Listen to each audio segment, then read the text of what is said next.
Russillo Show on ESPN Radio and on the ESPN app.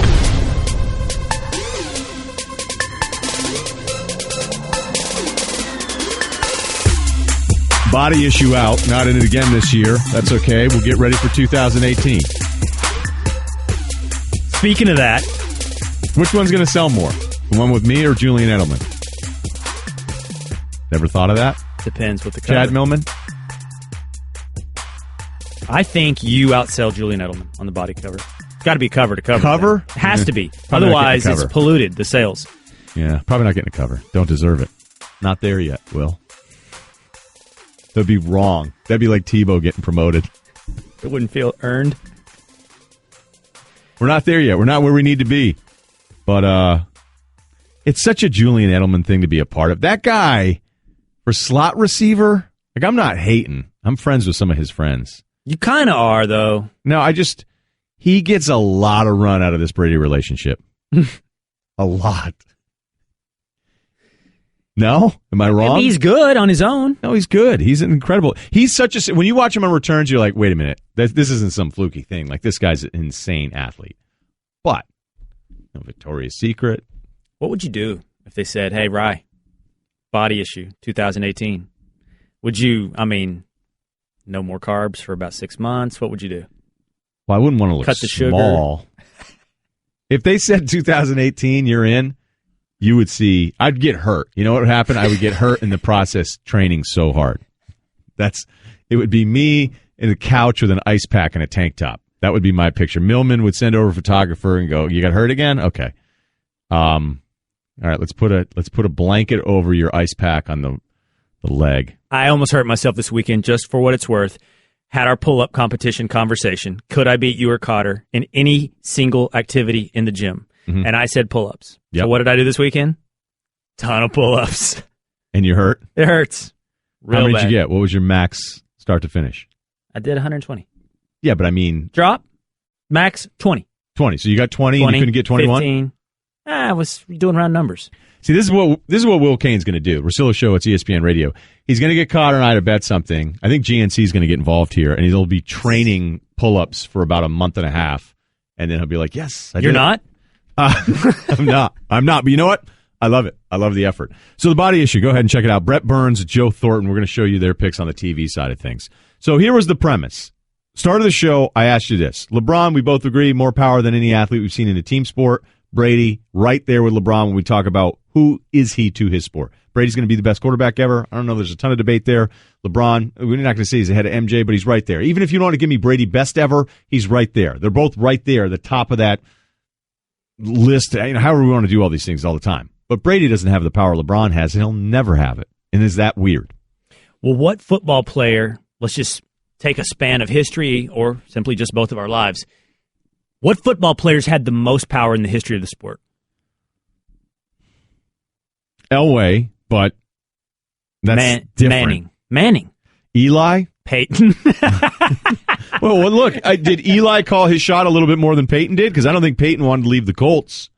So, what did Peyton do? So the Colts are ready to move on from him. He'd been hurt. They have this situation where, look, if Andrew Luck wasn't just sitting there waiting for him, Manning probably would have finished out his career with the Colts.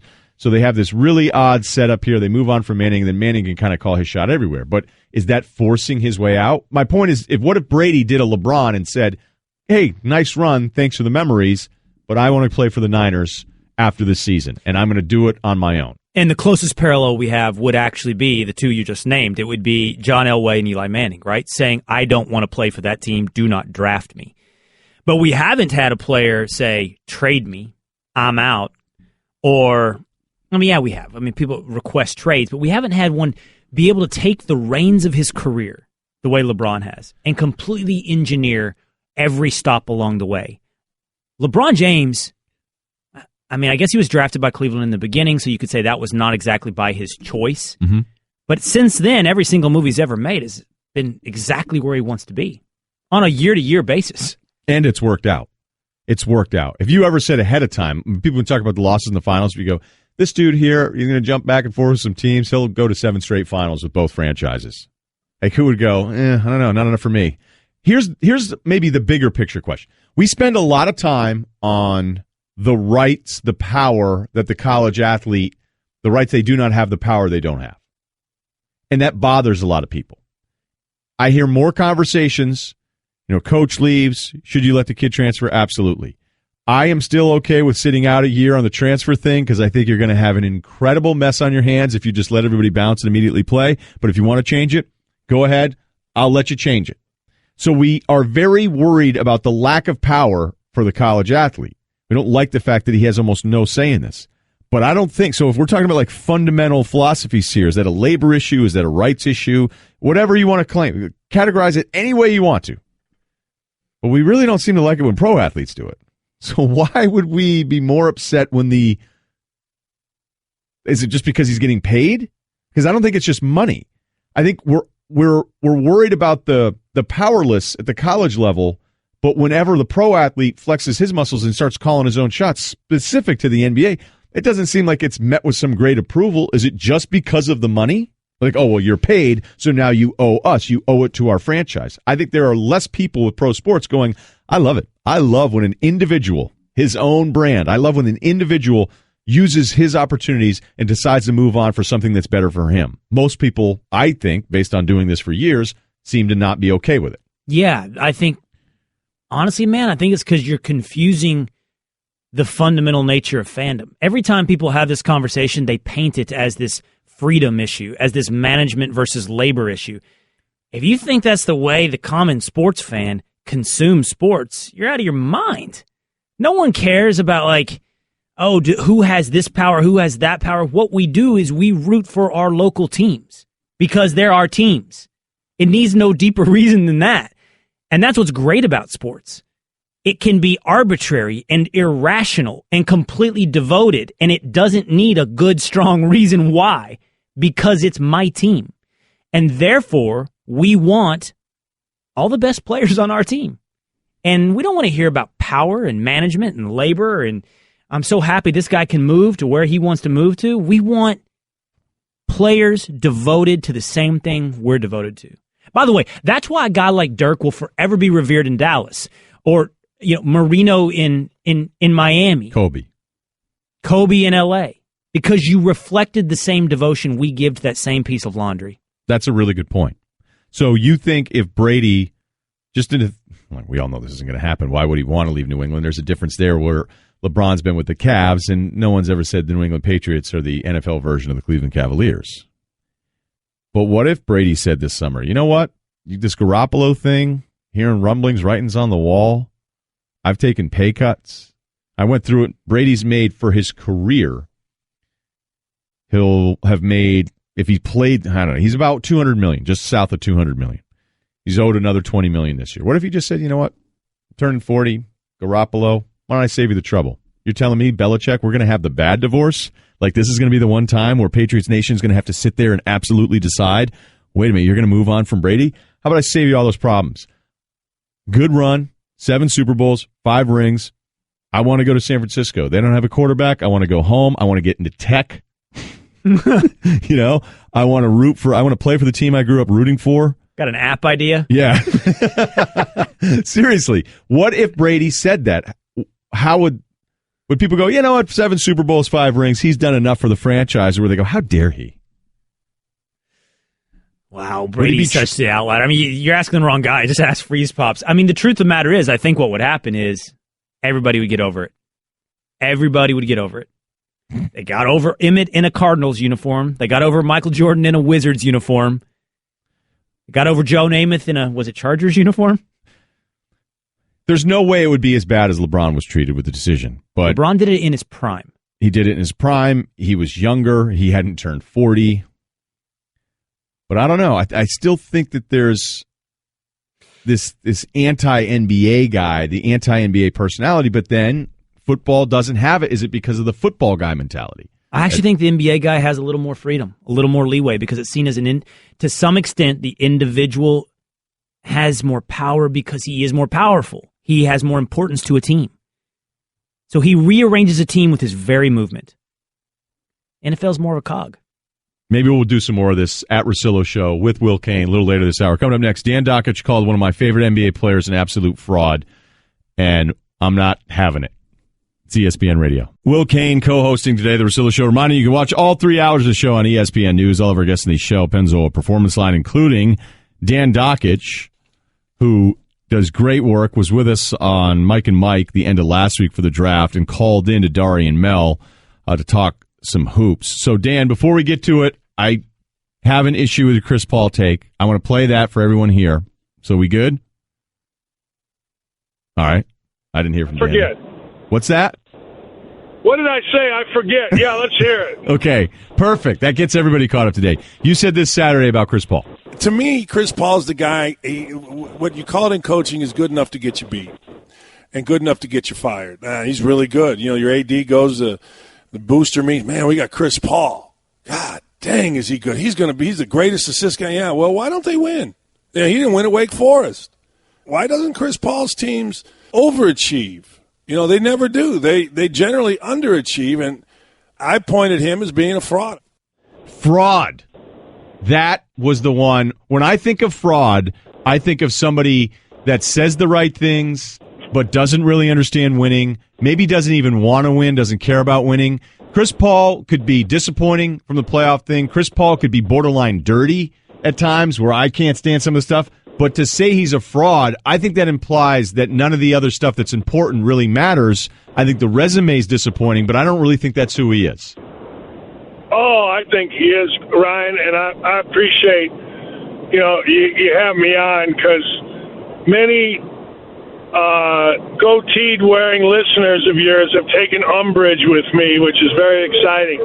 Look, here's the deal. I say it all the time.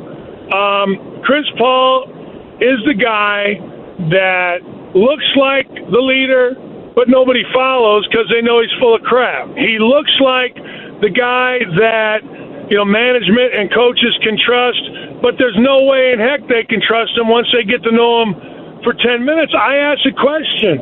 Isaiah Thomas took a journeyman, Bill Laimbeer, a journeyman, Ricky Mahorn, a journeyman, not even getting his career started, like a 12th round pick in Joe Dumars and wins championships. Why do you? The reason I think Chris Paul is a fraud is because his teams never do well. There's always bickering, there's always complaining, there's always whining, and he's the leader. It's like he's the leader until something goes bad, then everybody points at everybody else. No, he's the guy that's been there. They haven't ever overachieved. You cannot even begin to put him in the class of any of the great players in the NBA because all those guys have won or at least been close to a championship. And he's the constant of the whining, I was going to say a bad word, the complaining, the moaning, the dysfunction that is always the Clippers. And this isn't me talking. I talk to NBA guys all the time about it. Now, none of them are going to say it because, that's not what NBA guys do. But that's who the dude is. And until, somebody's going to pay him as a free agent or maybe he weenies his way and stays there. But he's a fraud. He's got all this good guy stuff. And you mentioned 10 things. He comes off as this one guy, but you mentioned all these things, being dirty. He was dirty in college. He never wins. He's a good player, but he's good enough to get you fired. He went 27-6 at Wake his sophomore year. Yes. Lost to a horrible, not a horrible, that but West a Virginia rebuilding team. West Virginia team. Okay, all right. It's the great. All right, go ahead. No, so that means then that you are a Blake Griffin, DeAndre Jordan guy. That if those players were but if they were paired with a different point guard, then they would have done better. What I'm saying, if they were paired with a point guard that put up the same numbers as Chris Paul, because he's a numbers guy, he's got really good numbers, but was a leader, or if they were paired with an Isaiah Thomas guy who's just a killer, they would have done better, yes. Why does all of a sudden a guy like Steph Curry come into the NBA, Draymond Green come into the NBA, Klay Thompson come into the NBA, and they just dominate? Why? If Chris Paul is this Isaiah Thomas type, great point guard type, why are these other guys able to come in and do it consistently? Well, I'll tell you exactly why. Because none of them are frauds. None of them are this fake leader. They're all guys that, as Klay Thompson said, hey, man, Rip me all you want for my playing game one. I don't care. We won. Chris Paul isn't that, and neither are the other guy. Look, think about this. DeAndre Jordan turned down the Mavs to go dress up in a woman's outfit for a State Farm commercial to play second fiddle to Chris Paul. That's that guy's mentality. You can't win with that guy either. So it's good enough to get you fired. Good enough. Hey, we got these guys. Good enough. Hey, he wanted to come back so he can be in commercials, which is the reason DeAndre Jordan came back, according to him. He wanted all the stuff of L.A. All right. Well, good enough to get you fired. We're talking with Dan Dakich, Russillo Show, ESPN Radio. Will Cain just looking at me knowing that he's... I'm happy to sit to the side. If all these things about Chris are true, because the numbers are there, then you need to explain to me from a basketball standpoint, because I know that there are players that put up empty numbers, and when it comes to winning time, it just doesn't happen. And that loss to the Rockets up 3-1, inexcusable, that's on him forever. But I've seen other huge moments against the Jazz. He did have a bad Game 7, but he was great against the Spurs a couple years ago when he beat him in the first round, and he beat him in Game 7 with a floater. What is it about his approach that causes them to lose games? Because I think for the most part when they lose in the playoffs, they do lose to teams that are better than them. Golden State's better than them. They're always going to be better than them, at least for this. And if you're telling me basketball reasons that Paul is basically preventing his team from getting further, does that mean that if he went to San Antonio, that'd be a bad thing for the Spurs? No. I'm not giving you, to me, Ryan, basketball reasons aren't just dribbling, shooting, hitting a floater at the buzzer and winning a series. Basketball reasons are your leadership in the locker room, which are far more important. Basketball reasons are the trust that your teammates have in you as the leader. It's interesting, to hear all this stuff about Chris Paul and then to talk to Joe Dumars, and I keep using Isaiah Thomas because, let's face it, his numbers say that's the level we should be talking about him. All right, man. Hey, biggest killer I've ever been around. Blah, blah, blah, blah, blah. Joe was in studio. I think he came on your show maybe too. I don't know. But you listen to how people that played with guys talk about their team, their guy, their leader, with the reverence they talk. You don't hear anybody talk like that about Chris Paul. To me, that's more important. You're going to play 82 games a year. All right, yeah, you're going to be a good player. Okay, but Dan, you're going to be... You're going to win some you're going to win. Like Tracy McGrady hit game winners, but come on. Tracy McGrady is the pioneer of all this. He's the pioneer of getting a huge shoe deal before you ever do anything. Yeah, you had a game winner in a series, but we're talking about at that level, Hall of Fame level, where's the championships? And basketball stuff to me is more in the locker room and how people view you as a leader. Because, hey, let's face it. Teams that win championships in this era and going back in the NBA win because of great leaders. You can name them.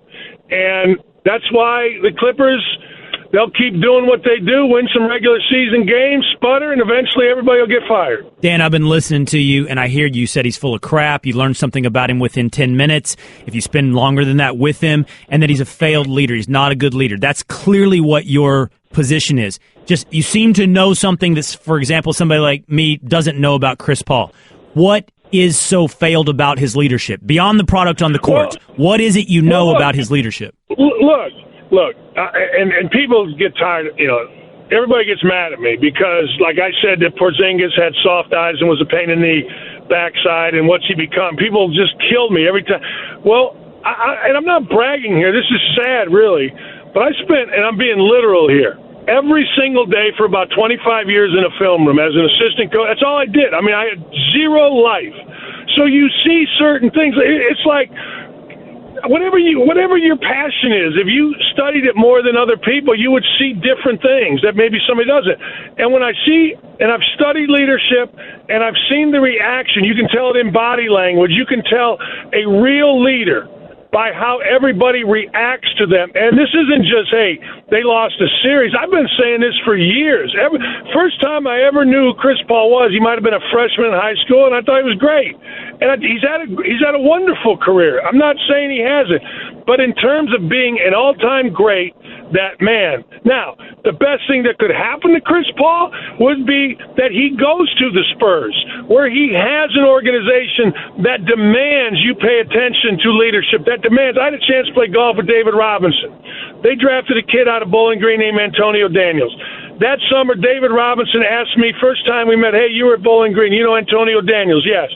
Did you coach him? No, I'm coming in there this year. He just left. What kind of guy is he? Great guy. He better be or he's not fitting in here. That's exactly what Robinson said. And he's not talking about a guy that won't steal or any of that crap. He's talking about what kind of teammate. And I'm telling you, the best thing Chris Paul can do for his legacy is go to the Spurs where he has that kind of structure, because the structure right now in L.A. is one of moaning, complaining, and whining, and he's never been given direction to be a leader, and San Antonio would do that. Awesome stuff. We're past the clock here, Dan. Thanks so much, man. We'll talk to you soon. Hey, Will Cain, my hair is better than yours. Goodbye. We'll react to that and the three-way trade with the Cavs and Paul George. It's ESPN Radio. You're listening to Love Advice with Leanne. Caller, you're on the air. Hi, Leanne. Long-time listener, first-time caller. Why, in your professional opinion, do you never take my calls off the air? Is this Carl? Yep, it's Carl. I mean, we had a few dates. Everything was great. I thought, Well, when you switch to Geico, you could save a lot of money on car insurance. Okay, awesome. You should call them. I will. Geico, because saving 15% or more on car insurance is always a great answer. We got Will Cain. We're going to react to that. We just had Dan Dakich on. Flamethrower to Chris Paul, the Russillo Show. It's ESPN Radio. By the way, the ESPYs, Peyton Manning hosting them this year, and he's going to give away his tickets. Here's what you do. Make a donation to the V Foundation for Cancer Research of as little as $20, and you could win Peyton Manning's tickets to the ESPYs and meet him at a rehearsal before the show. There's only a few days left. Go to ebay.com/ESPN now to donate for your chance to win. That's ebay.com/ESPN. No purchase necessary. Sweepstakes ends June 29th. Go to ebay.com/ESPN for contest rules. Everybody knows how much I love Chris Paul. I feel like there are situations where great players are in deals where it just doesn't work out. Maybe that's going to happen to Chris Paul, and people that are obsessed with rings are going to say he stunk and he was overrated and all these different things. I will defer to Dakich in the NBA circles of guys that say, attitude and all these things. But I wonder, is Chris Paul's attitude the thing that prevents the Clippers from being more successful against teams that are almost always better than them in the playoffs? And they've been hurt, I think, 4 of the last 5 postseasons, which was conveniently left out by Dakich. If it's Paul's attitude that sets the tone for the locker room and that is what is getting in the way and limiting their success, then fine.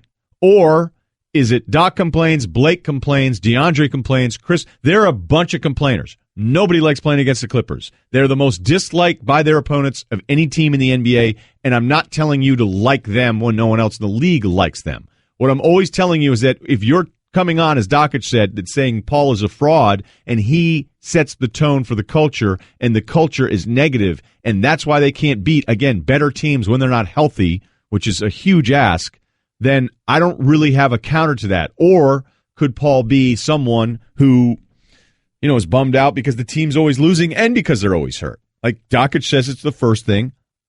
I'm asking, could it be the second thing? Well, I'll argue Dakich's position here, and I don't know. I'm listening to Dakich, right? And his it's very convincing. Well, he's very passionate, and he's indicting Chris Paul's leadership, not his shot making, not his basketball ability. He's indicting specifically his leadership. If you listen to that entire 10-minute segment, he comes back to it over and over. He calls him a fraud. He said Chris is full of crap, and it's something you can learn about Chris Paul if you spend more than 10 minutes with him. And then when I asked, what is it that I don't know? Specifically, what is it about his leadership, right? Dakich's response is, watch his body language on the court, watch how he responds to adversity, watch how he interacts with his teammates. So if I step forward from that presumption, if I accept the premise that it's leadership, Ryan, the answer has to be it's on Chris Paul, because that's the definition of leadership. It can't just be your second option to me, which was everything's bad around Chris, so he's reflecting what it is. Doc's a complainer, Blake's a complainer, DeAndre's a complainer, so Chris is going to be a complainer. Well, that's not leadership. It would support Dakich's point that what you do there as a leader is you stand against that tide. You reverse that. It's going to be hard. That doesn't mean it's going to be easy, but leadership isn't easy. Leadership is hard. So I don't accept that if Chris is acting this way, it's because his environment dictates it, because that's not what leaders do. Leaders dictate the environment, not the other way around. But again, all this is predicated on the assumption that Dakich offers. He's got bad body language, bad interaction with his teammates. He's a bad leader. I don't know. This year they lose Blake. 2 years ago they lose Paul. 3 years ago when they blow that lead, he missed 2 of the games in the playoffs against the Rockets. There's that Memphis series where they didn't have Blake when they were up, and then they lost 4 in a row. They get hurt all the time. But we're talking about somebody right now that has the 5th best efficiency of any player in NBA history in the playoffs. So you don't like his body language? Fine. But this isn't Iverson with empty stats, putting up big numbers on bad shots because he is holding the rest of his team hostage offensively. Like Iverson put up some... If Iverson played today, he would not be nearly as revered. Iverson is revered because of what he meant to keeping it real. Like you would, if you were talking about Iverson in 2017, it'd be like for the culture, okay? That's who Iverson is.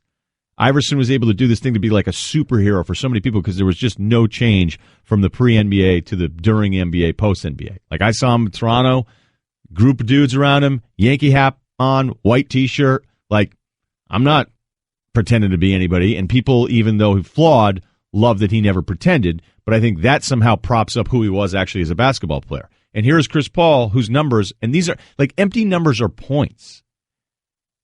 How can you be this good and be the problem? Because his body language is tough to watch. I love him, and I'll be like, just stop complaining. But this whole team complains. So if he's a fraud, he goes to the Spurs, and then this Chris Paul hurts San Antonio. Now I've decided that I do want Chris Paul to leave $60 million on the table. I want him to sign with San Antonio, and I want to see him win, being the exact same player, because I believe he can win. And there's so many people that think he's the reason they lose. But you know, I feel like I'm arguing for a position that I haven't adopted, which is always a dangerous thing to do. I haven't adopted the Dakich position that Chris Paul is full of crap and not a good leader. I have not adopted that position. But I'm making this rebuttal to you almost on Dan's behalf with this presumption. You know those numbers don't tell you anything about his leadership. You know those PERs and efficiency and clutch time stats you can give me, which you can give me. It's not about whether or not he has empty numbers. It's about what he does to the players around him. That's what the leadership question is about. And look, we can go to any other sport to draw a parallel. Let me ask you a question. Is Aaron Rodgers' leadership something that is celebrated or questioned? Question. Does Aaron Rodgers put up incredible numbers? Yes. There's your parallel right there. But see, I don't see Aaron Rodgers as this massive disappointment. Well, I guess then we have we're having a conversation about what a disappointment is, right? And I think what I'm gathering from you is you think people are holding Chris Paul to an unfair standard. It's win an NBA championship or you're a bust. When I see a graphic up on SportsCenter that goes, Chris Paul, the Clippers, blah, blah, blah, blah, here are all the numbers, can't get out of the first round other than the run against the Rockets, you go, so we're not going to put in any of the injuries? We're going to count the Portland series loss when they won the first 2 and then he missed the next 4 games. Like that's on Chris Paul. That's what happens. It gets treated as if that's on Chris Paul's resume, the failure of the team when they were up when he got hurt, and then the rest of the team couldn't do anything. They've been incredibly unlucky with the health stuff. But I want him to go to San Antonio, and I want him to prove Dakich and the others wrong that think he is somebody that prevents you from winning, not just based on style, but attitude. That's what I want to have happen now this summer. I figured I got goals. I got a goal this summer. Okay, Busta Rhymes, Will Cain, and me all have one thing in common. It's ESPN Radio. Perfect way to end the show today. That final note was awesome. Had that rolling this morning, driving into work. I didn't even turn it down when I handed my security badge over. Will Cain, the Russillo Show. It's ESPN Radio. So well, Let's go. Let's do this. Turn everything down. Oh, here comes security. If you're not doing anything this weekend, this Saturday, exclusively on ESPN and ESPN Deportes, it is the Battle of Brisbane. Manny Pacquiao will defend his WBO welterweight title live as he aims for his 60th career win, facing Australia's undefeated #1 world-rated contender. That's Jeff Horn. The Battle of Brisbane this Saturday, July 1st at 10 Eastern, exclusively on ESPN, ESPN Deportes, and the ESPN app. We had Kerry Champion on to talk BET Awards. Mm-hmm. Did that surprise you that it was on the rundown? No, I was relieved that Kerry was on because the first time we did the BET Awards segment, it was painful. I can't carry that conversation. Okay. I can't contribute. It's not that you felt left out. You had nothing to offer. 0. Okay, when we did it the hour before. You got 1 out of 3 and almost 2 out of 3 because you only knew a few rappers and we played some music for you. So this was huge for me because I think, give me some more. Some of the, when Busta Rhymes is good, it's really good. And apparently, I'm his favorite celebrity. Previously on the Ryen Russillo Show. Okay, now look, we've been friends, but am I going to have to talk to somebody about disrespecting you? Because I don't want to have to address 2 Chainz when next time he's in studio. Was everybody cool with you, or did anybody get out of line? Let me think. I was sitting next to Busta, and he told me to tell you he loves the show.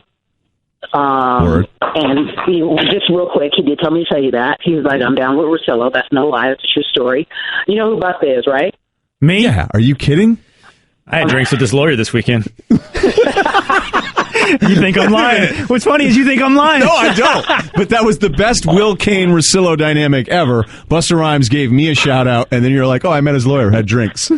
Are you kidding? No, Will isn't kidding. It also represents 50. Look at you, Will. It's 50, but that's cool.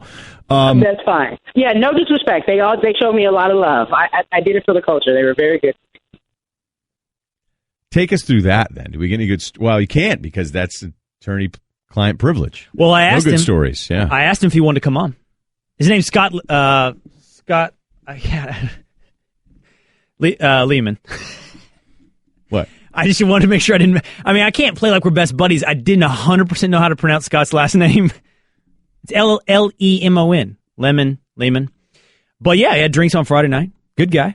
And did you guys go Wolf of Wall Street? Couple high-end dudes? You don't even want to know. You don't even want to know. Yes. So wait a minute. Start out at the Mandarin Oriental, and it just goes downhill from there.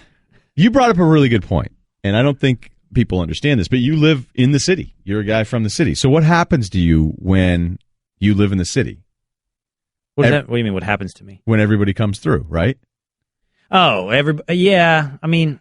Can we talk about it? We could talk about this. Yeah, I mean, I don't want to seem ungracious. You live in a place where everybody likes to visit, then every time they come in, it's like, hey, I want to catch up. And I love to catch up, and I want to catch up. But then everybody also is in New York. They're doing New York, going to a nice restaurant, having some nice drinks. They're going to make the most of it.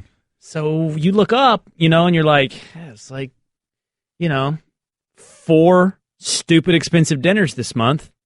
Why'd that happen? Oh, yeah, it's because everybody was in town. Because everybody's in town. So you got to keep up. You got to go to the fancy dinners. But then you had man time Friday, and you left here. You were tired on the show. But these guys, high-end lawyers like this, they don't want to shut it down at 10p. One was finance. Oh, okay. All right. My apologies. Had a little finance, a little lawyer, then a little gas baggery, put it all together, and you got a wild night in New York City. But if you want some rapper legal things, this is your man. And I said, will you tell stories? Or you got, attorney-client privilege. Can you tell? Yeah, I can tell. Who's cool with that? He said Busta's cool with that.